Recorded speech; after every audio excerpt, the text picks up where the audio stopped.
Thank you very much indeed. Our speaker now doesn't really need an introduction, but it wouldn't be right to welcome him to the Isle of Wight without saying a few words. You will have heard him, you will have seen him. An internationally renowned telejournalist, having served in many, many conflicts and many difficult situations, one can only imagine the harrowing scenes that he's witnessed. John has served both the ITN and the BBC as an international news reporter, an award-winning news reporter, I should say. And he's also an author in his own right of several books. They all have a link. The Strauss dynasty, Tchaikovsky, Mozart, and I've probably missed out some, but you name it, this is the man, because you will also have heard his voice on Classic FM. And so today, we're delighted to give an Isle of Wight welcome to John, who is going to take questions at the end of his talk. So get your hands ready and the roving mic will follow. Please give a great welcome to John Suchet. Thank you. Thank you, John. Thank you, Maurice. And I'm going to begin this talk in a way that I never intended to until I saw those steps. Because it sent me back more than 70 years to prep school, primary school, and the nativity play. We built a small stage in the gymnasium, and I had quite a good treble voice. I was only 9 years of age, and I was chosen to sing the opening verse of In the Bleak Midwinter, walking round the stage and up 2 steps onto it to join the other boys. My mum and dad were in the front row of the audience, and afterwards, Mum said to me, the moment I saw those 2 steps that you had to climb while you were singing, I knew exactly what would happen. And it did. Which is why I very carefully came up here before I was introduced, because otherwise you might have seen a spectacle that I would not want you to see. But I digress. Thank you both for the introduction, and I'm here to talk about the man whose life and music have become the great passion of my life, Ludwig van Beethoven. And I can already see the bubble coming out of your head. Beethoven? What's he going to tell us new about Beethoven? Don't we know everything there is to know about Beethoven? He's been dead for almost 200 years. Surely there's nothing more to know. Well, I can tell you, some people know Beethoven a little bit more than others. I was in a taxi being driven to the local theatre many years ago in Inverness, right up in the north, and the taxi driver driving me there, I can't do the accent very well, but he said, "So, who are you giving a talk about tonight then?" And I said, well, it's classical music, and I realized that sounded a bit patronizing. So I said, Beethoven. I'm going to give a talk about Beethoven. And he said, all right. And he went quiet, and after a couple of moments, sitting behind him, it was as if I saw the light bulb go on in his head. Beethoven, I know him. He's the one who cut his ear off. Which is at least... It is at least on the right track, the great deaf one. Even my little granddaughter Annie, she's 18 now, but when she was much smaller, she said to me, "Grandad, why do you keep writing books about a dog?" But I do keep writing books about him. This new book is my 8th book on Beethoven. There are rumors that Suchet's 9th might be on the way. I couldn't possibly comment. But it's different to all the others. It is not a biography of Beethoven. It is my story with Beethoven. And it came about in a slightly unusual way, and I'd like to tell you how it came about. It began 2 summers ago on a lovely July day. My wife Nuala and I were sitting in the garden of a small cottage in a northern suburb of Vienna. Vienna, the city that Beethoven moved to from Bonn when he was 22 years of age and lived for the rest of his life. And this cottage is in the suburb of Heiligenstadt, which in his day was the village of Heiligenstadt in the foothills of the Vienna woods. In his day, it was 2 hours carriage ride north of Vienna. It's now 8 stops on the U-Bahn Line 4. And when you emerge from the U-Bahn station, you are in a faceless suburb with grey concrete buildings. You can't get a bus to the old part of the town. You have to get a taxi. It's too far to walk. The buses don't go there. And you are in the old part of Heiligenstadt, the Heiligenstadt that Beethoven knew. And this cottage, in the garden of which Nuala and I were sitting 2 summers ago, plays a very important part in the life of Beethoven. And I'd like to tell you why. The year is 1801. Beethoven was 30 years of age. He was really beginning to make his name in Vienna, Europe's capital city of music. He had composed and performed his first 2 piano concertos. And people were saying, we've got another Mozart on our hands. Mozart had been dead for the last 3 or 4 years.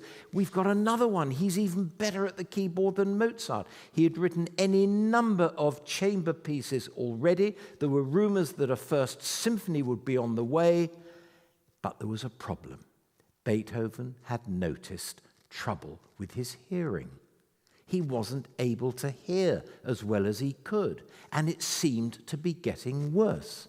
And in June 1801, he's 30 and a half years of age, he writes a letter from Vienna back to an old friend a teenage friend of his in Bonn, the town where Beethoven was born and grew up, where this friend also was born and grew up, and was now a qualified doctor.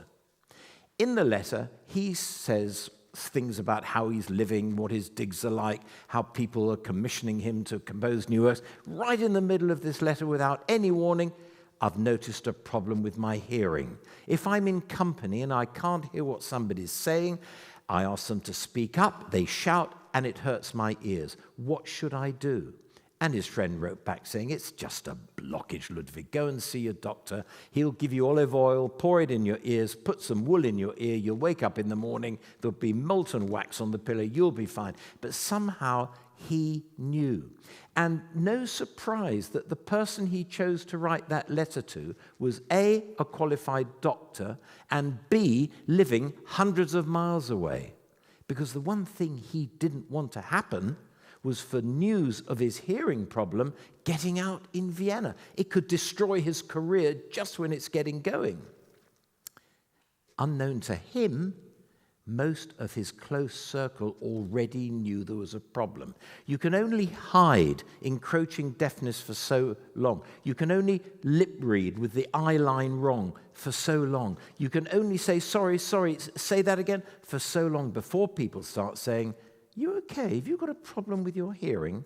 And his 2 brothers, who had followed him to Vienna, and his very small, tight circle of musical friends, all knew he was having trouble.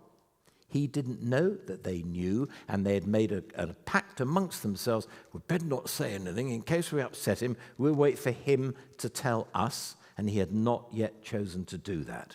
But after that letter came from his old friend in Bonn, go and see your doctor. He went to see one doctor after another. None of them could do anything about it except for saying, it's nothing, it'll go, we all get blockages. And then one doctor came up with the only sensible suggestion any doctor came up with. Get out of Vienna, get away from the noise and the dirt and the dust, the clatter of wheels, carriage wheels over the cobbles of Vienna.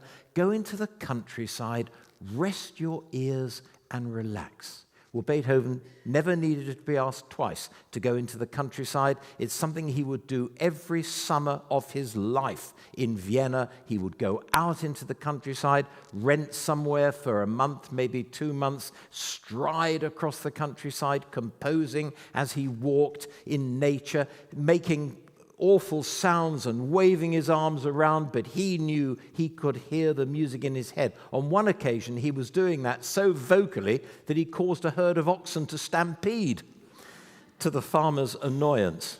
And so he needed not to be asked twice to go out into the countryside. And the doctor said, well, actually, I've got a friend who has a small apartment that he rents out in Heiligenstadt. It's a lovely cottage. There's a stream at the bottom of the garden. There's a bakery on the ground floor. He rents out the first floor. Why don't you let me ask him if it's available, and why don't you go there?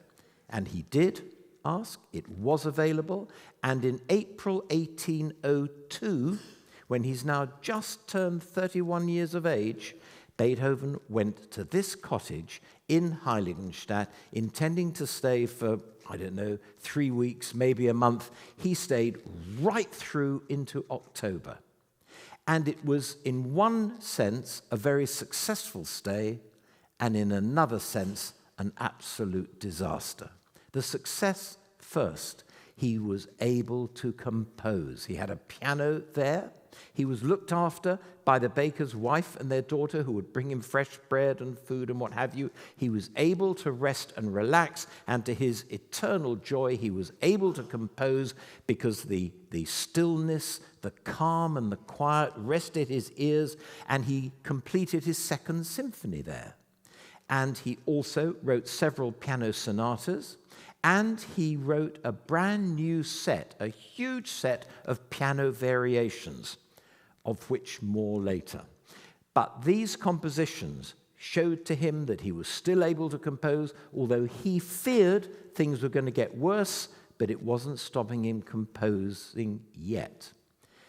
But as I said, it was a disastrous visit for another reason. He had a young friend, a helper in Vienna by the name of Ferdinand Ries, who was about 15 years younger than him, who also came from Bonn, and as a boy, he was a very fine pianist, and Beethoven, back in Bonn, had taught him as a boy. Beethoven moved to Vienna. Some years later, Ferdi Ries moved to Vienna, hooked up with Beethoven again, and became an indispensable helper to him. He was a fine musician, as I said, so he understood music, but he also helped Beethoven with stuff that Beethoven simply couldn't be bothered with, letters to publishers, contracts, dates of recitals, all the kind of paperwork things that Beethoven didn't want to know about. So he was very useful. And while Beethoven was in Heiligenstadt, sometime in the summer, we don't know exactly when, Ferdi Ries came out to Heiligenstadt to see him with a satchel full of papers that needed attention and so on. And Beethoven said to him, "Put all that away, Ferdi, it's a lovely day. Let's go walking across the fields." As I said, his favorite pastime. And Ferdi said, "Certainly, master, let's go." And they walked, enjoying the summer sunshine. And Ferdi Ries saw over there a shepherd playing on his pipe. And he said, "Master, listen to the beautiful sound of the realizing he'd put his foot right in it. Beethoven said, "What? What are you saying?"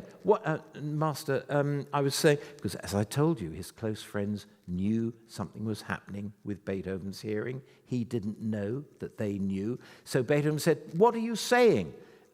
"Master, the shepherd over there playing on his pipe." And Beethoven looked, and he saw the shepherd. He went closer and saw him closer and realized he couldn't hear the music, the sound of the shepherd playing on his pipe. And that was the first indication he had that he truly could not hear music. And we know this happened from two sources. First of all, Ferdi Ries, many years after Beethoven's death, collaborated with the old Bonn friend whom Beethoven had first written that letter to. They both collaborated on producing a memoir of the great man, as he by then was. And it's a hugely reliable memoir, essential source material for anyone who wants to know about Beethoven's life. And Ferdi Ries says that in his half of the memoir, when my master was in Heiligenstadt, we went for a walk, and my master could not hear the shepherd playing on his pipe. And the second source is Beethoven himself. Because in a moment of despair, sometime in September of that year, still in the cottage, the evenings were drawing in, the fine weather was giving way to a chilly autumn, Beethoven was depressed, and the solitude of the cottage became a kind of loneliness for him, and he went in upon himself. And one day, he sat at the rough wooden table, and I'm convinced he poured himself plenty of rough local red wine, which he adored. He pulled a sheet of paper towards him, dipped the quill in the ink, and began to write a letter to his brothers, which very quickly becomes a will, his last will and testament. And he says at the top of it, "O ye men who thought that I was misanthropic, that I was difficult to get on with, you did not understand that the one sense that in me should be more acute than in anybody else, my hearing is beginning to let me down." And then I think it's about 13 lines in, just in from the margin, he leaves a gap and carries on writing and then fills in the gap. And we know it was that way because the 3 little words that he inserted in that gap are in smaller writing than the rest, and the space at each end of them, in other words, he went back. He couldn't bring himself to write them, and finally, okay, I'll grab a pen and I'll write them. And he wrote the 3 little German words, "Ich bin taub," I am deaf. And he must have stared at those words, dancing under him, drinking more, looking up at him, challenging him.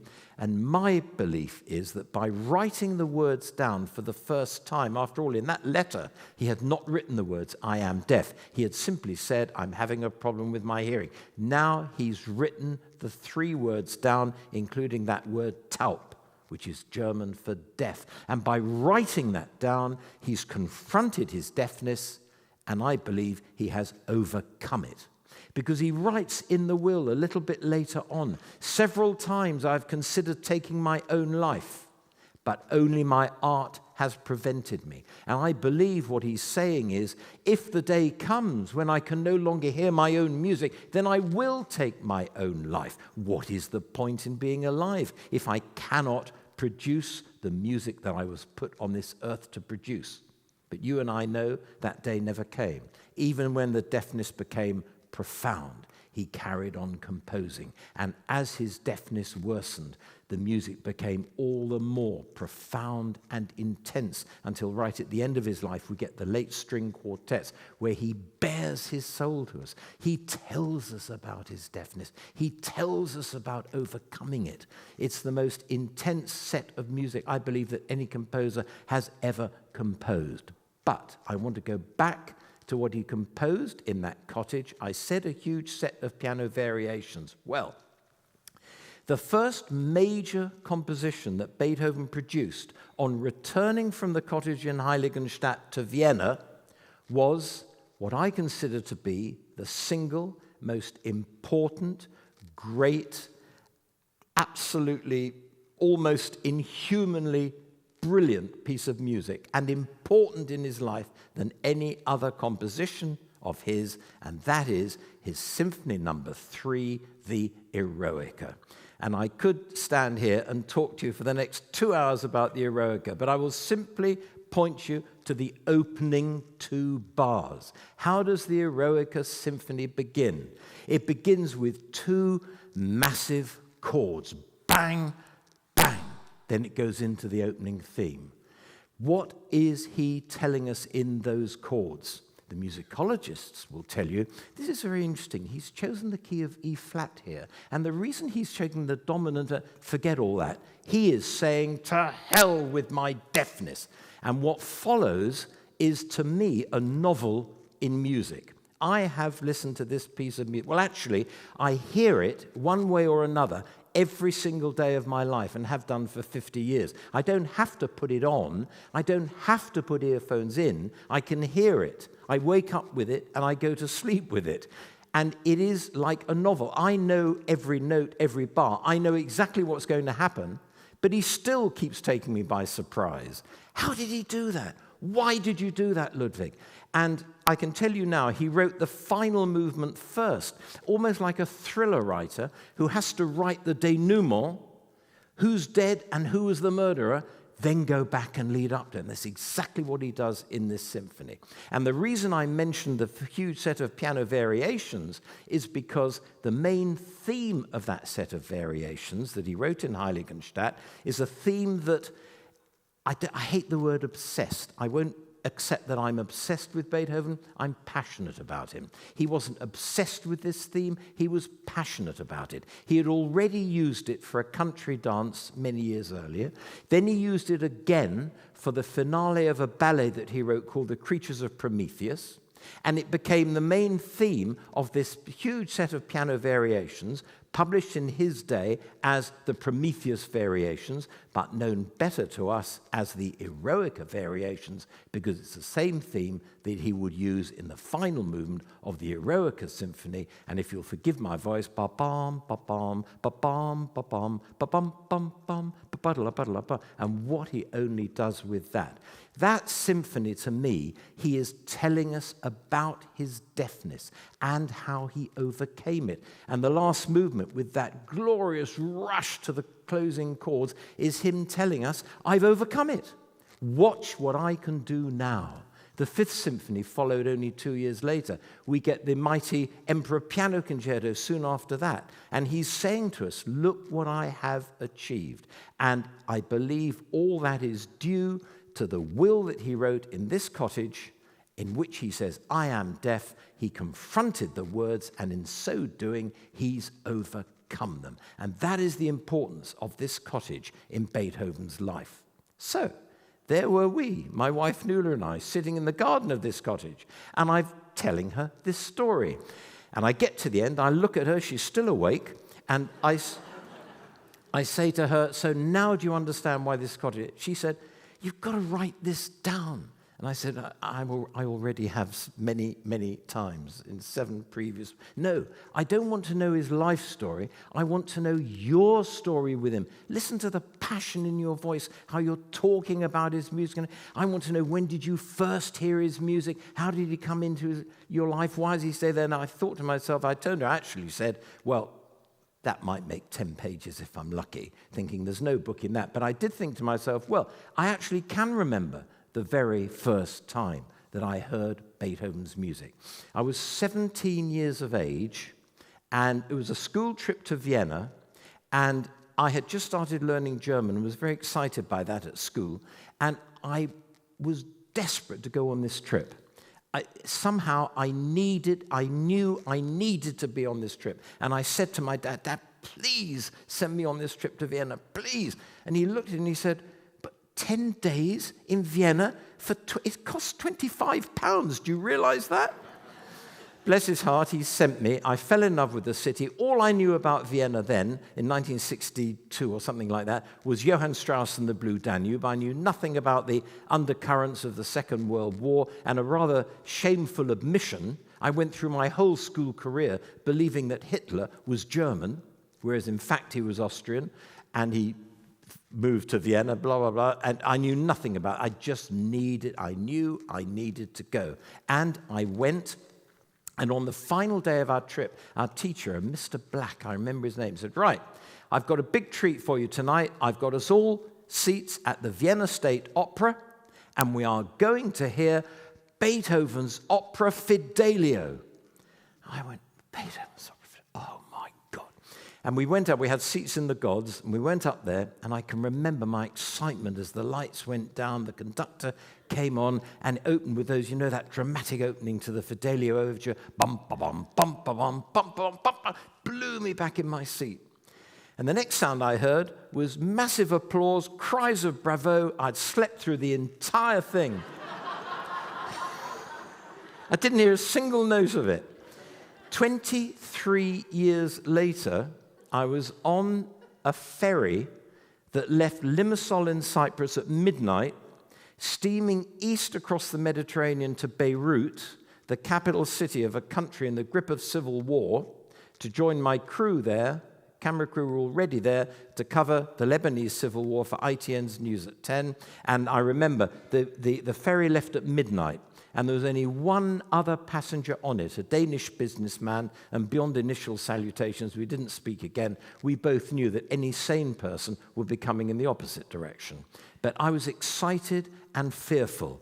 And as dawn came up, I was up on the deck. You could see the red glow of war in the distance, and we were steaming towards it. And in my pocket, I had my battered Walkman and one single cassette tape. Beethoven's Symphony No. 3, the Eroica, Berlin Philharmonic, conducted by Herbert von Karajan, blew it into my ears, got to the end, blew it into my ears again, and somehow Beethoven's music builds you up. It inspires you, and you feel you are going to achieve what you're setting out to achieve. And it would be so nice to say to you that at some point in between the visit to Vienna and the ferry from Limassol to Beirut, I suddenly heard Beethoven's music, and there was a blinding flash of light. But it wasn't like that. He kind of crept up on me, and once he was inside me, I knew even then, when I was, I don't know, late teenager, early 20s, he was there for life. It wasn't a sudden craze. And that's how it's proved. It's simply got stronger and stronger. And if you'll allow me to digress for one moment, some people have said to me, Beethoven, I can't stand all that angst, da-da-da-dum. That's fine if you like that sort of thing, but I want calmer music. To which I say, have a listen to the slow movement of the triple concerto. And I go back to Beirut. It's funny how cities in a country at war can sometimes function normally. And we were in Beirut covering the war, and there was a cassette tape shop operating normally. And I said to my crew, look, I'm just going to pop down to that shop. And they said, well, don't be long. Tell reception where you're going because kidnappings have begun. And I said, okay, I'll be right back. And I dashed down to it, went in, and I said to the nice chap at the counter, classical? And he pointed like this, and I went straight to the letter B, as you would. All the symphonies were there, all the piano concertos, all the string quartets. And then I saw triple concerto. Triple concerto? I thought I knew Beethoven's music. He didn't write a triple concerto. Maybe it's a misprint on the left. I think I'd better buy the cassette tape. So I bought the cassette tape, took it back to my room in the hotel, listened to it, and to this day, I can tell you it is one of his. It's not often performed in public. You need 3 really good virtuosos, pianist, violin, cello, full orchestra, and it's not regarded as one of his best pieces, but just listen to that slow movement. And if I could tell you that in May last year, a new recording of it came out with 3 of the brightest young stars on the British classical music scene, Nicola Benedetti on violin, Benjamin Grosvenor on piano, Sheku Kanemason on cello, and the intensity of the opening of the slow movement that Sheku, he's right, the top string, he's up in the violin register, his fingers are right down here. The intensity that he puts into it, it's one of the most beautiful pieces of music that Beethoven ever wrote, and this is the finest recording of it I've ever heard. So if you remember nothing else from this talk, just take away Beethoven's Triple Concerto with those 3 soloists. Do yourself a favor, buy it or download it or whatever you do these days, because it's absolutely marvelous. But I digress. We're back in that garden. I'm pouring all this out to Nuala, and she said, look, you're going to do it. You're just going to do it. Let's walk where he walked. Let's eat and drink where... So I said, okay, well, one thing I want to do is go back to Bonn. Now, both she and I know Bonn very well from previous visits in a former life and what have you, but there was one thing I really wanted to see, one building I really wanted to see in Bonn that I'd never looked for before, and that is a church. The Church of St. Remigius, St. Remigiuskirche in German, and it's the church in Bonn where Beethoven's parents were married, where he was baptized, and where he was church organist, assistant church organist, at the age of just 13. Brilliant at the organ and viola, by the way. He played in the court orchestra on viola, but he was a brilliant young organist, and he would play at Sunday Mass. The Prince Elector was present with his retinue, and 13-year-old Beethoven would be dressed in flowery court uniform with a sword hanging at his side at the age of 13. And I said to Nuala, I really want to see this church because the wedding where his parents were married was pretty grim. Both sides, the groom's side and the bride's side, objected to the wedding. So Beethoven's father's family stayed away. His mother's family stayed away. So it was just the 2 of them. But he was then baptized there. He played on church organ. And I said to her, I really want to go. Because the one place that you've probably been to, if you've been to Bonn, is the birth house, Beethoven's Geburtshaus, where he was born on December the 16th, 1770. I just want to tell you very quickly, I've been to it many times.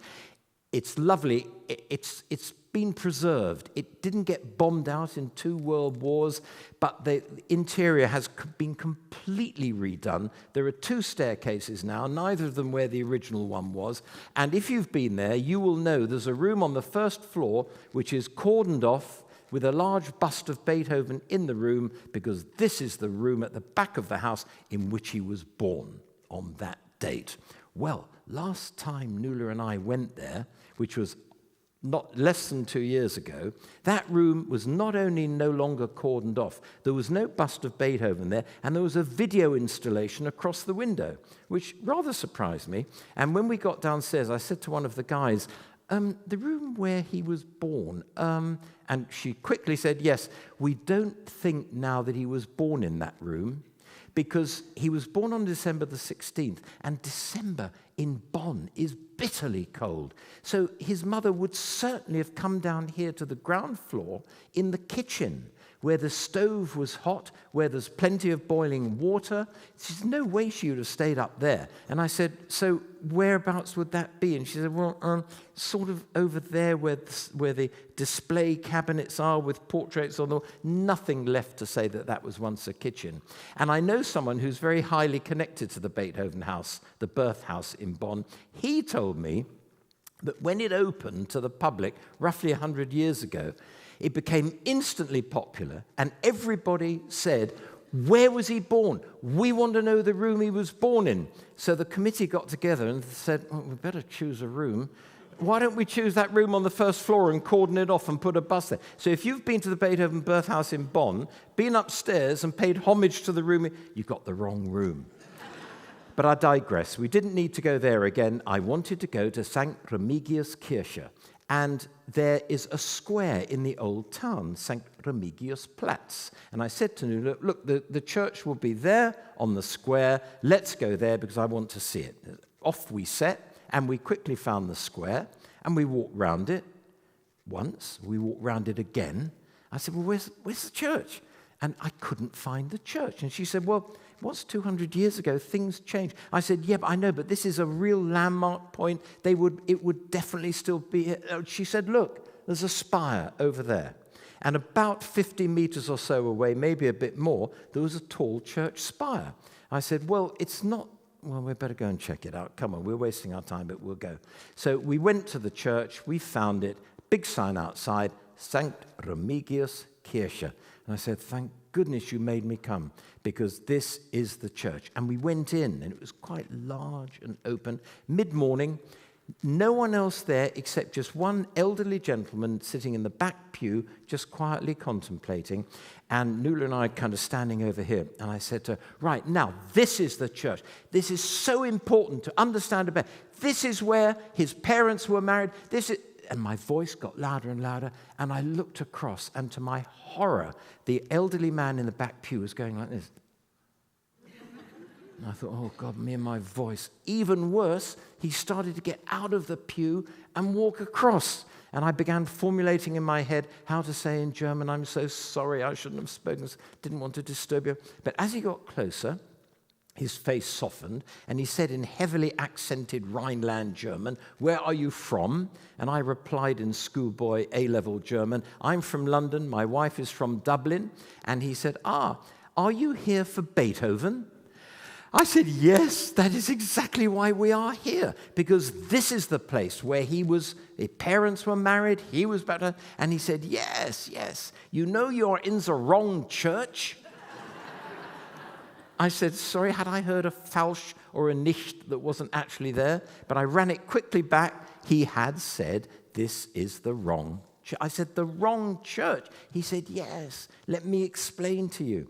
And he took us across to the wall of the church. And against the wall was a big board of black and white photographs of a ruined church, rubble church. And he said, this is the original St. Remigius Kirche. In 1945, your Royal Air Force bombers dropped bombs and they destroyed the church completely. And then in 1951 or 52, they rebuilt it on this site and kept the name So what you are standing in now dates back to 1950-something. That is the original church. And a wave of disappointment flowed over me. So it's gone. The church I so wanted to see has gone. And I said to him, so the church that Beethoven was baptized in was destroyed by bombs in the war. No, he said, it wasn't that church either. I said, please speak very slowly. And he said, let me tell you exactly what happened. The church that Beethoven's parents were married in, he was baptized in, he played church organ in, was St. Remigius Kirche in St. Remigius Platz, exactly where we'd gone round the square looking for it. In 1800 or thereabouts, after Beethoven had left and moved to Vienna, there was a huge storm over Bonn, and a big bolt of lightning struck the church, it caught fire, and it burned to the ground. Second wave of disappointment. So there really is nothing left to be seen of that important church. Well, he said, not entirely nothing, because they had the presence of mind to save the font that Beethoven was baptized in. And he used the word Taufbecken. And I'd never heard that word before. What else could it possibly mean that Beethoven was baptized in? The font that the child, baby, Ludovicus, was baptized in, they saved it. He said, yes, they saved it. Isn't it a miracle? I said, yes, where the hell is it? He said, over there. I said, really? And I said to Nuala, I translated for Nuala, and I said, we're going to go and have a look. And there in the corner of the church, way over there, as we got closer, you could see there was a small platform, and on it was a huge font with a cast iron lid and a pulley coming out of it connected to a kind of contraption for raising it. And Nuala said to me, that she's from Dublin, that is what the old fonts were like in the old Catholic church. There was a small stained glass looking down on it with two large candles either side of it and a board which said, this is the font in which the baby Ludovicus van Beethoven was baptized on the 17th of December, 17th. And I stood there, and honestly, you get a tingle down the back of your spine. I had no idea the font had been saved. I had no idea of his baptism other than he was baptized in that church. And the lovely old man, we went back to him. He was beaming from ear to ear. We had a lovely chat with him. His wife had died 20 years before. He was in his late 80s. He would come here every morning to just remember her, to contemplate. There was a plaque to her on the wall, and he wished us well. And when we said goodbye to him, he hugged Nuala, he just held on to her for that little extra second. And when he and I clasped hands, we both had tears in our eyes. It was a magical moment. And if it had not been for him, I would happily have photographed the wrong church and put it in this book. As it is, I can tell you this, there have been hundreds, if not thousands of books written about Beethoven. Not only one book ever has had a photograph in it of the font he was baptized in, and it's that one. And I am so, so proud of it. But I want to tell you of another truly remarkable coincidence that happened when I was writing this book. I was actually writing the final chapter of it in last February, and it was going to be an amazing chapter, because when I began this talk, I said, surely we know everything there is to know about Beethoven. Well, in March 2 years ago, new research was published as a result of an investigation, a collaboration between the University of Cambridge and the Max Planck Institute of Leipzig. They conducted experiments using authenticated locks of Beethoven's hair, which had been trimmed off his head by souvenir seekers, by admirers on his deathbed. And as a result of this, they were able to sequence Beethoven's genome. What does this mean? Well, I'll tell you, they established lots of fairly insignificant and somewhat boring facts, like there was a huge quantity of lead in his blood when he died, which certainly didn't contribute to his deafness, but it did worsen his digestive problems, something that plagued him all his life. But it's obvious why, because all kitchen utensils were made of lead, paint was lead-based, the Danube was not clean, and so on. So anybody who had their blood analyzed in those days would have been found to have those high levels. And I don't know if you remember a book that came out 20-odd years ago called Beethoven's Hair. It was about a lock of hair that survived being passed from family to family, survived the Second World War, and I think ended up in Denmark, and established high levels of lead in his blood when they analyzed that hair. And a book was written about it called Beethoven's Hair. Well, this new research established that that lock of hair belonged to a woman. However, the new research came to the same conclusion about high levels of lead in the blood. But one really fascinating new fact emerged, and it is this. They established that one female in one of 7 generations prior to Beethoven, one Frau van Beethoven, had what they called in quite scientific language an extra pair paternity event. Do I need to explain what that means? One Frau van Beethoven had an affair and gave birth to an illegitimate child. Now, the woman who is most likely to be the candidate, for reasons I won't bore you with, is the woman that we know as Beethoven's grandmother on his father's side.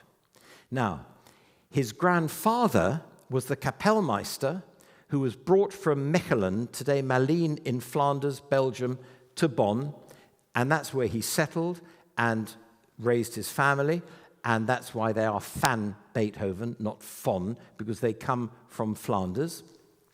And if his grandmother, who was married to the Kapellmeister, it was indeed the Frau van Beethoven who gave birth to an illegitimate child, that would mean her son, who is the man that we know of as Beethoven's father, was illegitimate, which means that his father was not the Kapellmeister at all.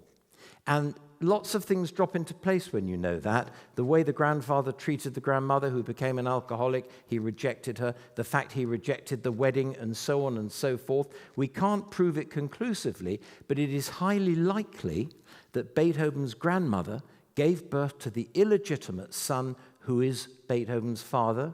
Who was the father of this son? We have absolutely no idea. And just to expand on this, Beethoven's grandmother, the woman in question, we know, although she was from Bonn, we know that her family originated in an area of northeastern Spain with a very high Moorish population. And if you look at the only true image that we have of Beethoven, which is a bust that was created in 1812 by a sculptor who had to take a life mask of Beethoven's face to produce the bust. That's a story in itself. Beethoven was not happy. He couldn't breathe through the plaster. But the sculptor got the life mask from which he created the bust, which I reproduce in the book, and that is the only true image we have of him because it came from a life mask. It was the negative from which he produced the positive of the bust. Every portrait you've ever seen of Beethoven, forget about it. It looks nothing like him. They portrayed him as a god. The statues to him are huge and massive. He wasn't like that at all. He was 5'6" with a pockmarked face, but the bust does reproduce his true image, and it is not the face of a Northern European. I can really say no more than that. But if he had Moorish blood in him, that would explain the features, and also listen to certain aspects of the music. There was a lot. Vienna was a real melting pot in Mozart's time and Beethoven's time that followed. All nationalities had come there during the 30 Years' War as refugees, and they brought with them their music, none more so than the Turks. Listen to the most famous movement of the most famous piano sonata by Mozart, the Rondo alla Turca, Turkish rondo. And listen to Beethoven's Ninth Symphony. He's in the middle. It's all building to a massive climax of the final movement. He stops it. He brings it to a shuddering halt. And then we get just 3 instruments. I think it's a piccolo or a flute. Piccolo, I think. Snare drum and triangle. And it goes...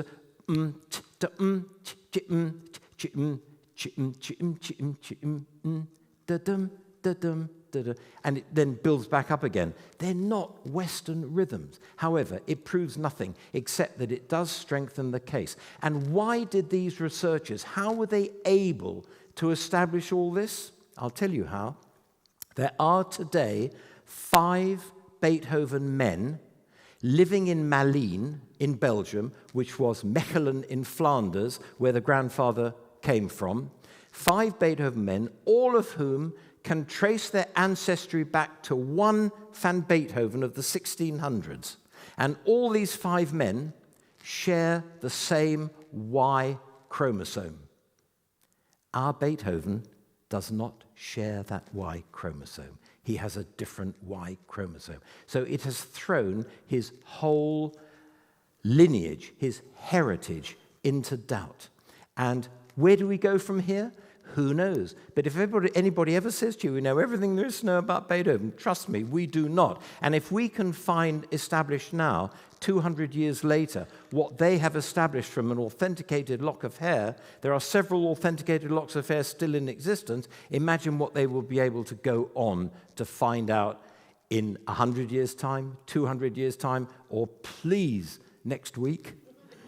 Wouldn't that be nice? So anyway, what I was saying was, this was the final chapter of the book. And I think you'd agree it brings it right up to date with a startling conclusion, which, by the way, was reported when it came out around the world.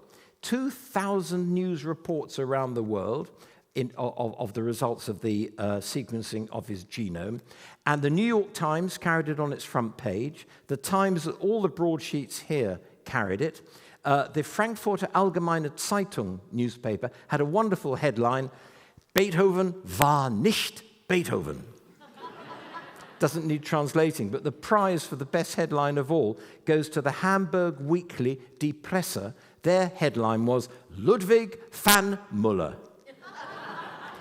Doesn't have quite the same ring to it, does it? So there I was, writing this final chapter, congratulating myself on what a great ending to this book, when ping, as I was writing, an email dropped into my inbox from a name I didn't know, but I soon discovered reading it. It had come from somebody living in Austria, Vienna, and he wrote in this email, "You will not know my name, but you will know the name of Pierre Chelwood."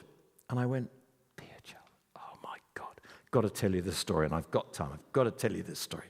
Many years ago, I was doing a Beethoven talk with a pianist in the Hurlingham Club in West London.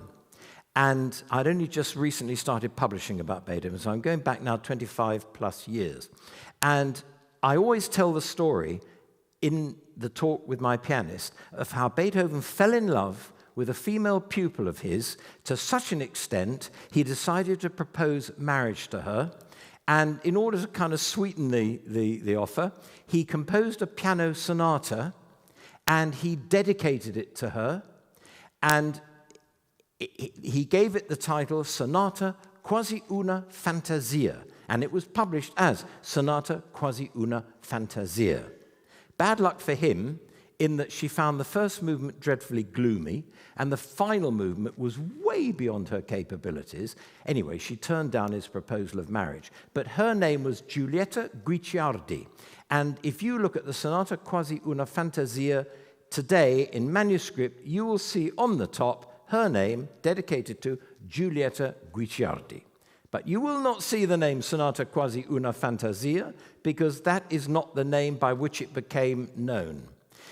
It was a music critic several years after Beethoven's death who heard it being performed, and he compared it to the moon setting over Lake Lucerne, and so we have the most famous piano sonata ever composed by any composer in the history of the world, the... Exactly. And I tell this story every time. And at the end of it, at the Hurlingham Club, I was signing books. A lady came up to me, And she was very tall, imperious, almost looking slightly down at me. Very elegant woman. And I could just detect the slightest foreign accent in what she said, but her English was absolutely impeccable. I was very interested in the story you told about Giulietta Guicciardi. I said, oh, yes, yes. And she said, did you know that after she turned down Beethoven's proposal of marriage, she married a composer by the name of Count Gallenberg? I said, yes, I did know that, actually. She said, did you know that they left Vienna, they went to live in Trieste in Italy? I said, yes, I knew that too. I'm a bit short with her, which was unkind because I was quite tired. I'd been talking for an hour, signing books and so on. She said, okay, did you know that Count Gallenberg was impotent? I said, no. Tell me more. Well, she said, Count Gallenberg, whom Giulietta married, was impotent. And because he was impotent, he allowed Giulietta to take a lover by the name of Count von Schulenburg. With Count von Schulenburg, it was no brief affair. Giulietta had 5 illegitimate children, an illegitimate son and 4 illegitimate daughters. She said, I am the great-great-granddaughter of the illegitimate son of the woman to whom Beethoven dedicated the Moonlight Sonata and turned down his proposal. I leapt out of the chair and I hugged her to bits. Here's living proof, if you like. No blood relative, but here's a woman who can trace her heritage back to the woman that Beethoven proposed marriage to and dedicated the Moonlight Sonata to. Anyway, my late wife and I, we got to know her very well indeed. Her name was Pia Chelwood, as this chap put in his email. The reason her name was Chelwood, do you remember a Tory MP back in the 70s called Sir Tufton Beamish? He was an MP, I think, for East Sussex. Pia, whose maiden name is von Roretz, one of the highest aristocratic names in Austria, came here before the war. Her English was so good, she translated for us here during the war, intercepting telegrams and so on. And after the war, she married Sir Tufton Beamish. Tufton Beamish became Sir Tufton Beamish. And when he retired, he was elevated to the House of Lords as Lord Chelwood. And so Pia von Roretz became Pia Chelwood. And we got to know her really well. She invited us to Glyndebourne many times, and she kept saying, you must come to my family seat in Austria, where we put on lots of musical performances, particularly Beethoven, because of the Giulietta connection. We would love to hear you talk about Beethoven. We all speak perfect English. Will you please come? It's a castle called Schloss Breitenreich, which is Castle Broadoak, about an hour's drive northwest of Vienna. For some reason, we were both working, and the dates never gelled, and we actually never went. Ping! In comes this email last 2 Februaries ago from Christian Lippert, who said, you won't know my name, but you will know Pia Chelwood. My wife, he said, is Pia Chelwood's niece. So she is the great-great-great-granddaughter of Giulietta. We would love to invite you and Lulu to come and stay with us in our castle, Schloss Breitenreich, and last June we went. And it was an amazing visit because Christian and Gea, his wife, she was christened Andrea, but as a child she could only say Gea, and it stuck for life. They're both in their 80s, and he said, we are putting on a lunch in your honor, which slightly embarrassed me. But he said, yes, we've got some good friends coming to this lunch. And the lunch happened the next day.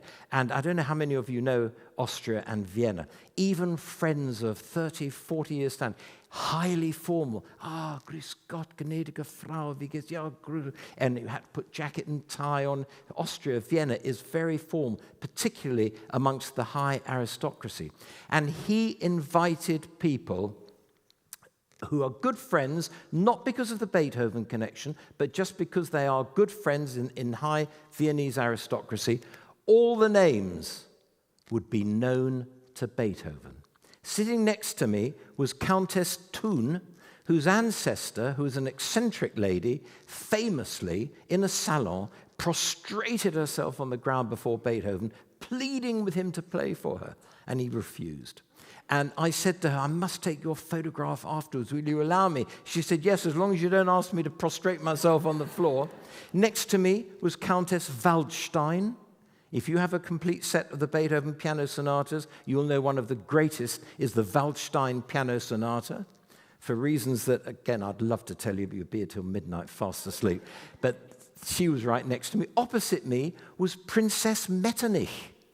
Remember the foreign minister and then chancellor, the Iron Chancellor of Austria, who shut Vienna down in the wake of the French Revolution for fear that Habsburgs would be next to be deposed.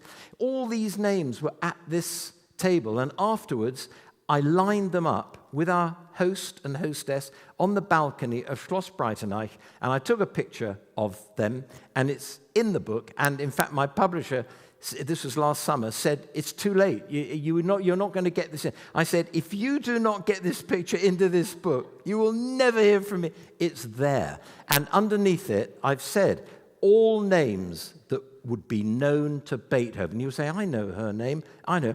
And also, Countess Thun, by the way, was also a Lichnowsky. And Lichnowsky was Beethoven's first great patron in Vienna. And she said, and I've got Waldstein blood. So she said, I'm a Thun, a Waldstein, and a Lichnowsky. Because 200 years ago, the aristocracy of Austria, they all intermarried. So she said, the Countess Waldstein sitting here, she said, we share the same blood from 200 years ago. So that is what Viennese aristocracy is like. But I could not believe that there we have names. As I say, if only I could show that photograph to Beethoven, he'd say, yeah, I know her, I know them. So that dropped into my lap as I was completing the book. And I wrote the final chapter on this in the castle, and I emailed it to my publisher the very next day in London, and it made it into the book. So that has become my voyage with Beethoven. If you want a biography of Beethoven, I can offer you Beethoven, the Man Revealed, that I published in 2012, or any number of books that have come out on the life of Beethoven. This book is my life with Beethoven. And because I'm running out of time, and I must quickly end on the most important aspect of Beethoven's life, naturally, which is his music. I've talked about the Triple Concerto, I've talked about the Moonlight, I've talked about the Eroica Symphony, again and again, and the Eroica Variations. But I want to give you an indication of just how vital Beethoven's music is, how important it is, and that's the wrong word, how essential it is. After I first started publishing on him nearly 30 years ago, I got a letter from a man whose name I can never forget because it was Neil Armstrong, but not that one. And he wrote to me and he said, when I was a teenager, my brother, who was a soldier, was killed in Northern Ireland. 6 months later, my mother died. Only Beethoven's music got me through. And soon after that, after a very early talk, I was signing books, and an elderly gentleman, I could see him hanging back, waiting till everyone had gone. And he finally got to the front, and he just put his knuckles on and leant forward and said to me conspiratorially, I just want you to know, Beethoven saved my life twice. And he walked away. And to this day, I do not know how Beethoven saved his life, but I can perfectly well believe that he did. Thank you.